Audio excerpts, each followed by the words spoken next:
Hello, Michael here. Looking today at Psalms 39, focusing on verse 12 and 13, which closes out the psalm. Let's go ahead and read the whole psalm then, which is subtitled, What is the Measure of My Days? Verse 1. I said, I will take heed to my ways, that I sin not with my tongue. I will keep my mouth with a bridle, while the wicked is before me. I was dumb with silence, I held my peace, even from good, and my sorrow was stirred. My heart was hot within me, while I was musing the fire burned. Then spake I with my tongue, Lord, make me to know mine end, and the measure of my days, what it is, that I may know how frail I am. Behold, thou hast made my days as a handbreadth, and mine age is as nothing before thee. Verily, every man is at his best state is altogether vanity. Selah. Surely every man walketh in a vain shew. Surely they are disquieted in vain. He heapeth up riches, and knoweth not who shall gather them. And now, Lord, what wait I for? My hope is in thee. Deliver me from all my transgressions. Make me not the reproach of the foolish. I was dumb, I opened not my mouth, because thou didst it. Remove thy stroke away from me. I am consumed by the blow of thine hand. When thou with rebukes dost correct man for iniquity, thou makest his beauty to consume away like a moth. Surely every man is vanity. Selah. Verse 12. Hear my prayer, O Lord, and give ear unto my cry. Hold not thy peace at my tears, for I am a stranger with thee, and a sojourner, as all my fathers were. Verse 13. O spare me, that I may recover strength, before I go hence, and be no more. Yes, indeed. And so we're going to turn to the treasure of David to focus on the exposition. Verse 12. Hear my prayer, O Lord. Drown not my pleadings with the sound of thy strokes. Thou hast heard the clamor of my sins, Lord. Hear the laments of my prayers, and give ear unto my cry. Here is an advance in intensity. A cry is more vehement, pathetic, and impassioned than a prayer. The main thing was to have the Lord's ear and heart. Hold not thy peace at my tears. This is a yet higher degree of importunate pleading. Who can withstand tears, which are the irresistible weapons of weakness? How often women, children, beggars, and sinners have betaken themselves to tears as their last resort, and therewith have won the desires of their heart. This shower, blown up by tempests of the soul, falls not in vain. Tears speak more eloquently than 10,000 tongues. They act as keys upon the wards of tender hearts, and mercy denies them nothing. If through them the weeper looks to richer drops, even to the blood of Jesus. When our sorrows pull up the sluices of our eyes, God will ere long interpose and turn our mourning into joy.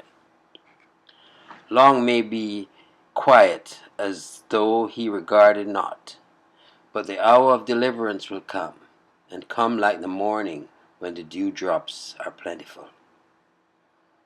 For I am a stranger with thee, not to thee, but with thee. Like thee, my Lord, a stranger among the sons of men, an alien from my mother's children. God made the world, sustains it, and owns it, and yet men treat him as though he were a foreign intruder, and as they treat the master, so they deal with the servants. It is no surprising thing that we should be unknown. These words may also mean, I share the hospitality of God, like a stranger entertained by a generous host. Israel was bidden to deal tenderly with the stranger, and the God of Israel has in much compassion treated us poor aliens with unbounded liberality. And a sojourner, as all my fathers were. They knew that this was not their rest. They paused through life in pilgrim guise. They used the world as travelers use an inn, and even so do I. Why should we dream of rest on earth when our fathers' sepulchres are before our eyes? If they had been immortal, their sons would have had an abided city this side the tomb. But as the sires were mortal, so must their offspring pass away. All our lineage, without exception, were passing pilgrims, and such are we. David uses the fleeting nature of our life as an argument for the Lord's mercy, and it is such a one as God will regard. We show pity to poor pilgrims, and so will the Lord. For the exposition on verse 13, we had to delve into the section Explanatory Notes and Quaint Sayings, which is a more extensive, deeper look into the expositions. So we're just going to read a small section of that. Verse 13. O spare me that I may recover strength before I go hence, and be no more. Man in his corrupt state is like Nebuchadnezzar. He hath a beast's heart, and that craves no more than the satisfaction of his sensual appetite. But when renewed by grace, then his understanding returns to him, by which he is enabled in praying for temporals to elevate his desires to a nobler end. Doth David pray that some farther time may be added to his temporal life? It is not out of a fond love for this world, but to prepare himself the better for another. Is he comforted with hopes of a longer stay here? It is not this world's carnal pleasures that kindles this joy in his holy breast, but the advantage that thereby he shall have for praising God in the land of the living. O spare me that I may recover strength. David was not as yet recovered out of that sin which had brought him exceeding low, as you may perceive. Psalms 39:10-11. And the good man cannot think of dying with any willingness till his heart be in a holier frame.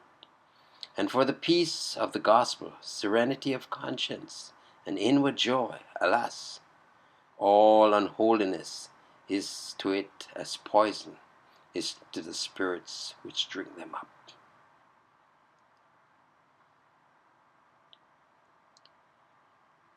Well, trust you enjoyed the exposition. Michael here declaring yet again, Jesus is Lord. Until next time, be blessed.